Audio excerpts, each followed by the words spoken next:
They're the ones who put out a fact check admitting that Biden is hoarding and stockpiling pallets and pallets of baby formula and giving it away for free to illegal alien babies. Biden opened the border to waves of migrants and is letting anybody who wants to come in with everything from fentanyl to babies, and they get a first stab at the formula. So you can get free formula at the border, but American citizens can't pay for it at CVS. I'm giving the Washington Post fact check for Pinocchios for that. Speaking of Pinocchios, Joe Biden addressed this crisis this afternoon. Watch. If we'd been better mind readers, I guess we could have, but we moved as quickly as the problem became apparent to us. And we have to move with caution as well as speed, because we got to make sure what we're getting is in fact first-rate product. That's a lie. This problem started way back in October. That's when a former employee at Abbott's Michigan plant first told the FDA about safety concerns there.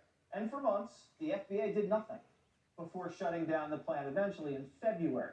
That's 5 whole months. Doesn't sound like moving quickly to me. And Biden just got briefed on this for the first time this week.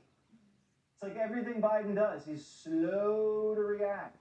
And then he just blames somebody else for the problem. Stephen Miller, founder of America First Legal and former senior advisor to the president. Could you imagine if there was a baby formula shortage under Donald Trump? Could you even imagine the hysteria in the media? No, it would be mass hysteria in the streets, mass hysteria in D.C. newsrooms. It would be a global hysteria. You know, I have a lot of thoughts on this subject, Jesse, because I am the proud dad of 2 babies at home. I've got a 1-year-old, I've got a newborn. I can say on behalf of all of America's moms and dads that this crisis alone justifies Joe Biden's impeachment. This is truly beyond belief. We live in a country right now, think about this, Joe Biden's America, where we have puberty blockers for school children, but we don't have baby formulas for babies.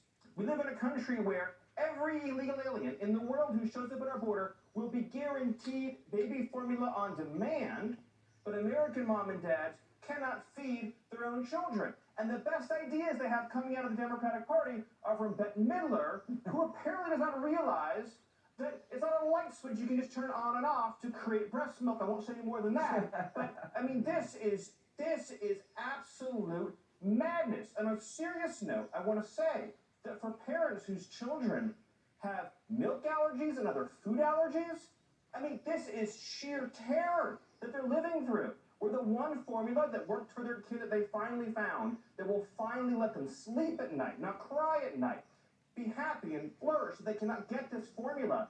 And the response from Jen Psaki was, oh, well, if you're out of formula, just call your doctor. Well, here's the thing. I love my pediatrician, but I can safely say, if I called my pediatrician and said, hey, do you have a couple of weeks of formula we can borrow? They would hang up on me, and I would probably not be invited back again. Oh, but they have a website, Miller. They said everybody needs to go to a government website to find out where the formula is. But I get it. I have a newborn, too. He's just over 1. And we tried a bunch of different formulas. He didn't like one, he didn't like the other, and we finally found one that stuck.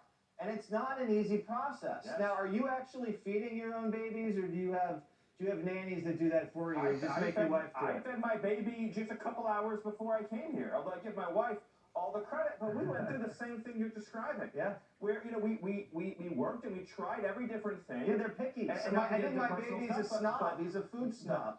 He only likes a certain formula. But it was a process. Right. It took a while, and it took a lot of money.